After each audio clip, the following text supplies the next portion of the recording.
And today I want to talk a little bit about feeling like you speak a different language than your family. Do you know what I'm talking about, maybe?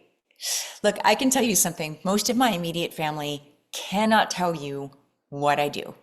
They can't fathom why somebody would pay a coach to help them gain confidence and learn self-leadership skills so that they can go out into the world and make an impact for good. It's not even in their realm of understanding. And that's okay.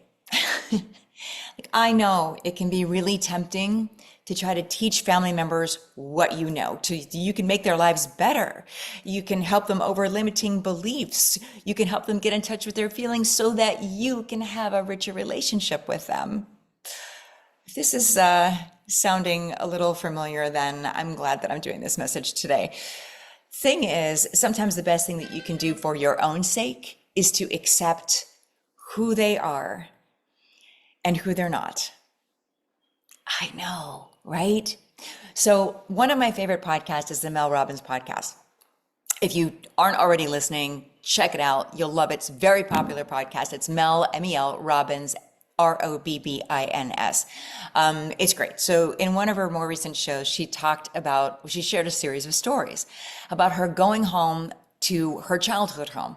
It was her father turning 80 that was taking her there. And she spoke to the fact that a lot of the people that we grew up around didn't choose the self-empowerment path, right? They haven't evolved with the tools and the insights that followers of Mel's podcast or even followers of my message like you are more than likely implementing in their daily lives. They either aren't aware of it, as in parents maybe didn't even have these things when they were younger and starting into adulthood, or in the case that I'm dealing with, there's younger generations that choose to just not even look in that direction of self-empowerment and self-improvement. And so conversations with some family members may not be easy. They can be stilted, they can feel awkward, you can feel like you are talking in circles and going around and not really accomplishing anything. Guess what? You probably are. Here's the thing. That was me. I bet it was all of us at one time, because that emotional agility, among other things, comes with practice, right? And it serves us. It serves us in how we manage our daily lives. It serves us in many ways. But when it comes to relating to family that doesn't speak that evolved language, okay, the best way to stay true to you and the work that you have done on yourself and honor yourself is to love them and accept them for who they are, not who you think they can be.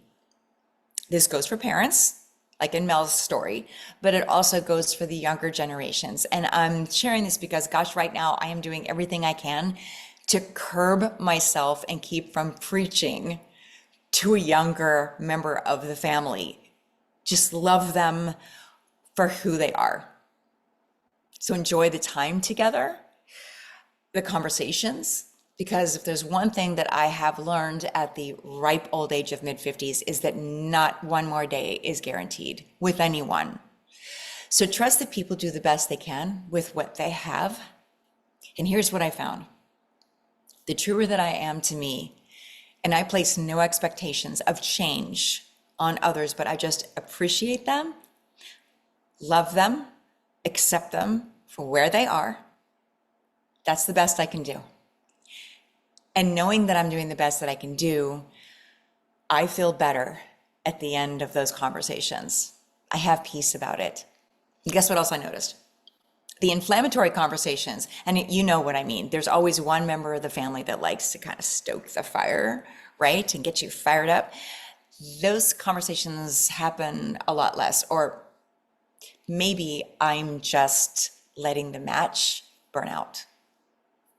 I'm going to wrap this up by pointing out this is an election year.